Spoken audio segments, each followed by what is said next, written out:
ഓണസദ്യയിലെ 13-ാമത്തെ ഇല. ചിങ്ങമാസത്തിലെ ഒരു പുലരി. മുറ്റത്ത് മഞ്ഞുതുള്ളികൾ, തുമ്പപ്പൂവിന്റെ മണം, വീടിന്റെ മുന്നിൽ മനോഹരമായ പൂക്കളം, അടുക്കളയിൽ നിന്നും പായസത്തിന്റെ മണം. വർഷങ്ങൾക്ക് ശേഷം ഒരു പഴയ തറവാട്ടിൽ ഓണസദ്യക്കുള്ള ഒരുക്കങ്ങൾ നടക്കുകയായിരുന്നു. ആ വീട്ടിലെ ഏറ്റവും പ്രായം കൂടിയ ആളായിരുന്നു നാരായണൻ നായർ. 80-ന് മുകളിൽ പ്രായം. പക്ഷെ ഓണം വന്നാൽ അദ്ദേഹത്തിന്റെ മുഖത്ത് ഒരു ചെറിയ കുട്ടിയുടെ സന്തോഷം വരും. അദ്ദേഹം വീട്ടിലെ എല്ലാവരോടും ഒരു കാര്യം മാത്രം പറഞ്ഞു: ഇത്തവണ സദ്യക്ക് 13 ഇലയിടണം. മകൻ അത്ഭുതപ്പെട്ടു. അച്ഛാ, വീട്ടിൽ 12 പേരല്ലേ ഉള്ളൂ? നാരായണൻ നായർ ചിരിച്ചു. 13 വേണം. 13-ാമത്തെ ഇലയിൽ ആരാണിരിക്കുന്നത്? അദ്ദേഹം ഒന്നും പറഞ്ഞില്ല. ഓണം വന്നാൽ മനസ്സിലാകും. ഓണ ദിവസം വന്നു. പൂക്കളം പൂർത്തിയായി. കുട്ടികൾ പുതിയ വസ്ത്രം ധരിച്ചു. മുതിർന്നവർ ഓണക്കോടി ധരിച്ചു.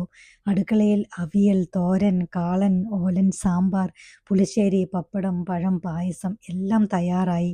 മുറ്റത്ത് 12 ഇലകൾ നിരത്തി. അതിനുശേഷം നാരായണൻ നായർ 13-ാമത്തെ ഇലയും കൊണ്ടുവന്നു വെച്ചു. പക്ഷെ ആ ഇലയുടെ മുന്നിൽ ആരെയും ഇരുത്തിയില്ല. കൊച്ചുമകൻ ചോദിച്ചു: അപ്പൂപ്പ, ഇത് ആർക്കാണ്? അപ്പൂപ്പൻ പറഞ്ഞു: കാത്തിരിക്കൂ. സദ്യ തുടങ്ങാനിരിക്കുമ്പോൾ വീടിന്റെ വലിയ ഗേറ്റിന് പുറത്ത് ഒരാൾ നിന്നു. അയാൾക്ക് ഏകദേശം 60 വയസ്സ്. പഴയ ഷർട്ട്, കയ്യിലൊരു ചെറിയ തുണിസഞ്ചി, മുഖത്ത് ക്ഷീണം. അയാൾ അകത്തേക്ക് നോക്കി നിന്നു. വീട്ടുകാർ ആരും ശ്രദ്ധിച്ചില്ല. അപ്പോഴാണ് നാരായണൻ നായർ ഗേറ്റിനരികിലേക്ക് നടന്നത്. വരൂ. അയാൾ മടിച്ചു. ഇല്ല, ഞാൻ വെറുതെ. വരൂ. ഞാൻ നിങ്ങളെ അറിയില്ല. നാരായണൻ നായർ ചിരിച്ചു. ഓണസദ്യക്ക് ഒരാളെ അറിയണമെന്ന നിയമം എപ്പോഴാണ് വന്നത്? അയാൾ ഒന്നും പറഞ്ഞില്ല. അകത്തേക്ക് വന്നു. നാരായണൻ നായർ അദ്ദേഹത്തെ നേരെ 13-ാമത്തെ ഇലയുടെ മുന്നിലിരുത്തി. വീട്ടിലെ എല്ലാവരും അത്ഭുതപ്പെട്ടു. സദ്യ തുടങ്ങി. ആ മനുഷ്യൻ വളരെ പതുക്കെയാണ് ഭക്ഷണം കഴിച്ചത്. ആദ്യം ഒരു ചെറിയ ചോറ്, പിന്നെ കുറച്ച് കറി, പിന്നെ വീണ്ടും കുറച്ച്. അവൻ ഓരോ വിഭവവും വളരെ ശ്രദ്ധയോടെ കഴിച്ചു. കൊച്ചുമകൻ ശ്രദ്ധിച്ചു. അവന്റെ കണ്ണുകൾ നിറയുന്നുണ്ടായിരുന്നു. ഭക്ഷണം കഴിക്കുന്നതിനിടയിൽ അയാൾ പെട്ടെന്ന് തല താഴ്ത്തി. ഒരു കണ്ണുനീർത്തുള്ളി ഇലയിലേക്ക് വീണു. കൊച്ചുമകൻ ചോദിച്ചു: അങ്കിൾ എന്തിനാണ് കരയുന്നത്? അയാൾ ചിരിക്കാൻ ശ്രമിച്ചു. ഒന്നുമില്ല മോനെ. പക്ഷേ നാരായണൻ നായർ പറഞ്ഞു: കരയട്ടെ. എല്ലാവരും അദ്ദേഹത്തെ നോക്കി. ചില കണ്ണുനീർ പുറത്തു വരാൻ ഒരോണം വേണ്ടിവരും. ഭക്ഷണം കഴിഞ്ഞപ്പോൾ ആ മനുഷ്യൻ എഴുന്നേറ്റു. അയാൾ നാരായണൻ നായരുടെ കൈ പിടിച്ചു. ഇത്ര വർഷത്തിന് ശേഷം ഇന്ന് ആദ്യമായാണ് ഞാനൊരു വീട്ടിൽ ഓണസദ്യ കഴിക്കുന്നത്. എന്തുകൊണ്ട്? അയാൾ പതുക്കെ പറഞ്ഞു: എൻ്റെ ഭാര്യ മരിച്ചു. മക്കൾ വിദേശത്താണ്. ഞാനിപ്പോൾ ഒറ്റയ്ക്കാണ്. ഓണം വന്നാൽ എല്ലാവരും അവരവരുടെ കുടുംബത്തോടൊപ്പം സന്തോഷിക്കുന്നത് കാണും. എനിക്ക് വീട്ടിൽ പോകാൻ പോലും തോന്നാറില്ല. ഇന്ന് ഈ വീടിൻ്റെ മുന്നിലൂടെ പോകുമ്പോൾ പൂക്കളം കണ്ടു. അകത്തു നിന്നും സദ്യയുടെ മണം വന്നു. ഞാൻ കുറച്ചു നേരം ഇവിടെ നിന്ന് നോക്കുകയായിരുന്നു. അയാൾ നിശബ്ദനായി. എനിക്ക് വിശന്നിരുന്നില്ല. പക്ഷേ അയാളുടെ ശബ്ദം ഇടറി. എനിക്ക് ഒരു വീടിനെയാണ് വിശന്നിരുന്നത്. മുറ്റത്ത് പൂർണ്ണ നിശബ്ദത. കൊച്ചുമകൻ പതുക്കെ അപ്പൂപ്പൻ്റെ അടുത്തേക്ക് വന്നു. അപ്പൂപ്പ, എന്താ, ഇതാണോ 13-ാമത്തെ ഇല? നാരായണൻ നായർ അവൻ്റെ തലയിൽ കൈവച്ചു. അതെ. എല്ലാ വർഷവും 13-ാമത്തെ ഇല ഉണ്ടാകുമോ? അപ്പൂപ്പൻ പറഞ്ഞു. ഉണ്ടാകണം. ആരാണിതിലിരിക്കുന്നത്? അപ്പൂപ്പൻ പുറത്തേക്ക് നോക്കി. ആ ദിവസം നമ്മുടെ വീട്ടിൽ ഭക്ഷണം കഴിക്കാൻ വന്ന ആരെങ്കിലും. വർഷങ്ങൾ കടന്നു. അടുത്ത ഓണം വന്നു. ഇത്തവണ 13 ഇലകൾ മാത്രമല്ല, 14 ഇലകൾ ഉണ്ടായിരുന്നു. കൊച്ചുമകൻ ഇപ്പോൾ വളർന്നിരുന്നു. അവൻ ചോദിച്ചു: അപ്പൂപ്പ, 14-ാമത്തെ ഇല ആരുടേത്? നാരായണൻ നായർ ചിരിച്ചു. നീ കണ്ടുപിടിക്കണം. അന്നുച്ചയ്ക്ക് വീടിന്റെ ഗേറ്റിന് പുറത്ത് ഒരു വയോധിക സ്ത്രീ നിന്നിരുന്നു. അവൾ ഒറ്റയ്ക്കായിരുന്നു. കൊച്ചുമകൻ ഓടിച്ചെന്നു പറഞ്ഞു: അമ്മൂമ്മേ, അകത്തേക്ക് വരൂ. നിങ്ങൾക്കായി ഒരു ഇലയുണ്ട്. അങ്ങനെ വർഷങ്ങൾ കടന്നുപോയി. ആ വീട്ടിൽ ഒരു പുതിയ ഓണ നിയമമുണ്ടായി. വീട്ടിൽ എത്ര പേരുണ്ടെന്ന് എണ്ണിയല്ല ഇലകൾ ഇടുന്നത്.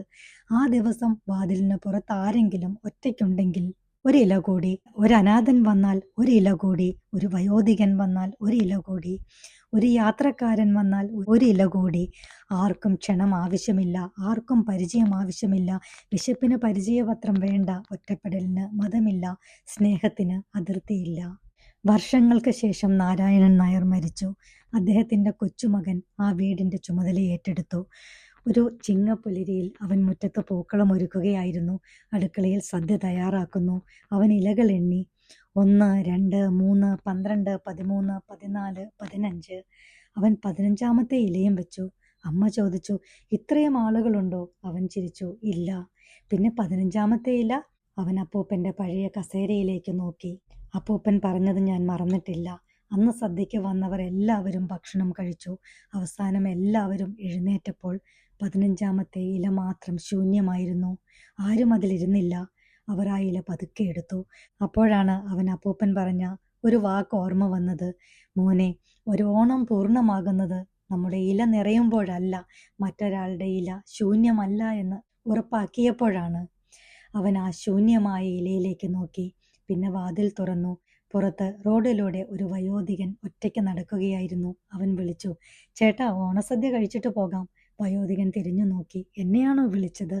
അവൻ ചിരിച്ചു. അതെ, ഇവിടെ ഒരു ഇല നിങ്ങളെ കാത്തിരിക്കുകയാണ്.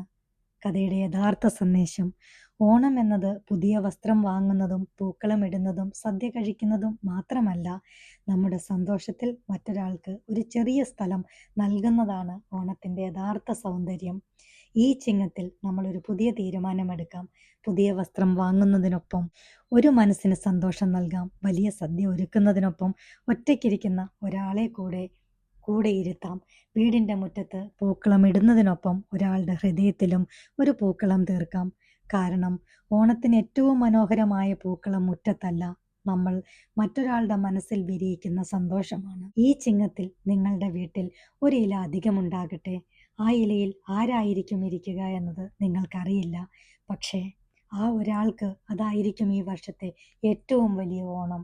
എല്ലാവർക്കും ഹൃദയം നിറഞ്ഞ ഓണാശംസകൾ.